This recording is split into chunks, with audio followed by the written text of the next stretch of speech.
What's up, everybody? My name is Anthony, and welcome to my YouTube channel, Jurassic Pets. Today, I'm going to be talking about your leopard gecko. Now, you probably went to the PetSmart or wherever you got your leopard gecko from, and they told you, oh, keep it in this tank, a 10-gallon tank with sand in it, and whatever it comes with. Please, if it has sand, just listen to this video. Okay, first of all, tank size. No 10 gallons allowed for adults. 20 gallons minimum for adults. 40 gallons max. Well, not max. Max is literally anything. But like 40 gallons is a good size. A 10 gallon I recommend if you just got a baby one. Or juvenile. But a 10 gallon tank for an adult, that's not going to slide here, bro. You gotta leave. Second of all, bedding. Please don't get sand or calcium sand or whatever the type sand you got. Don't use sand, please. Use stuff like Eco Earth or a mix of sphagnum moss, play soil, and a tiny bit of play sand. Because sand can risk impaction. Basically the equivalent of a child eating rocks. Obviously, it's going to be hard to swallow, pun intended. And it's going to cut the inside of your throat. So it's going to hurt, and it's going to, bleed when you cough. Next one. Food. A lot of people say you don't need, a food bowl, but then again, you could say you don't need a plate. I mean, then again, it requires the question, would you rather eat your food from a plate, or would you rather eat it from the floor? I'd rather eat it with a plate than on the floor. Keeps the germs out, keeps the weird stuff that's been on the floor. So I recommend a food bowl. And now, the foods you feed them, specifically, you don't give them waxworms. Just don't. It's a good treat. It's like giving a kid pizza. I'm going to use a lot of metaphors here. It's like giving a kid pizza. It's good snack. Well, not snack. It's good lunch for now and then. But you don't give it to him every time. Oh, you did a good job on your spelling test. Great job. We'll get pizza. Not, oh, you're sad? Let's get pizza. Monday.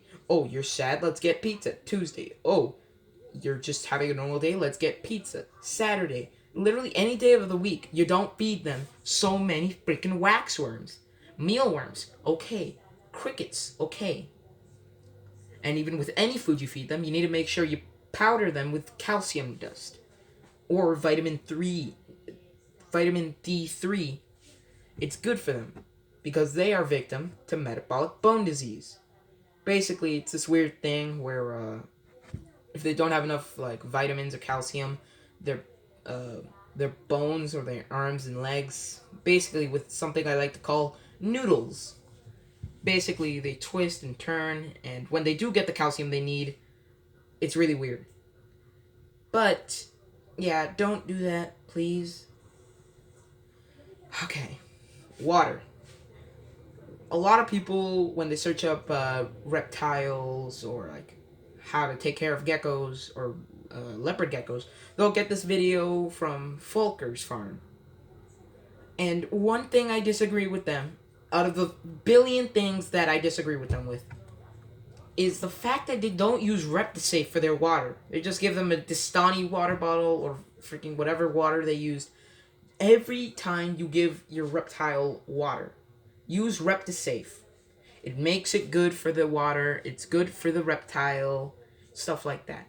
Alright? Don't just give him normal water. Alright? Just it's common sense. Okay. Hides. Now, I'm not going to get into decorations that much, because that's up to you. You can be as creative as you want. You can have rocks, you can have stones, you can have plates. Well, not plates, but stone plates. You can have climbing stuff, whatever. But hides we need to get. You need to have at least 3 hides. One on the hot side, one on the cool side, and one on the hot side again, but it's a humidity hide. The other 2, basically, you can get whatever you want. Humidity hide is where I need to be specific. It needs to be a closed-off area with only one little door that you can actually have the gecko enter without it being too small.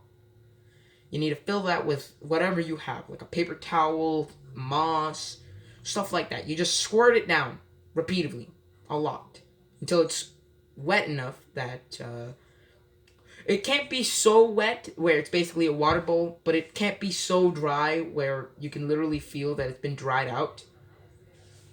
But the reason why your gecko needs a humidity hide is because when they shed, they eat off their skin basically. So this humidity hide helps them loosen their skin so they can basically just shear it off, just take it all off. And yeah, that's basically it. As long as you have stuff like plants and like fake plants that aren't too sharp for them, I'd recommend anything. Like seriously, that's all good. Heating. Please, please, please, God, do not use colored bulbs. I know they look cool. They look nice. Don't buy them. Please. They're just weird. First of all, it's unnatural. So if you want a natural look, just go for like a normal white bulb. Second of all, I don't understand. Like, it says day bulb blue, night bulb red. If anything, it'd be the other way around. Sorry, I have a stutter. But that's just dumb. Like, why? If anything, wouldn't that just hurt your gecko's eyes? I mean, imagining only having to see in red, wouldn't that just hurt you? What I would recommend is just a normal 75 watt white light. A heat lamp, obviously, you know.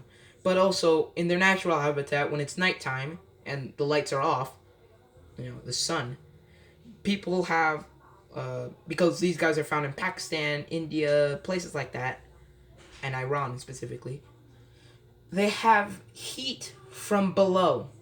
So I'd recommend a tank bottom heater. That's the best one you can get. Please buy it. Well, that's all I really have to say. You can completely ignore everything I just said, or you can take it into accountability and make your gecko's life a lot better. Well, that's all I got to say. I'm Anthony, and this was Jurassic Pets. Bye!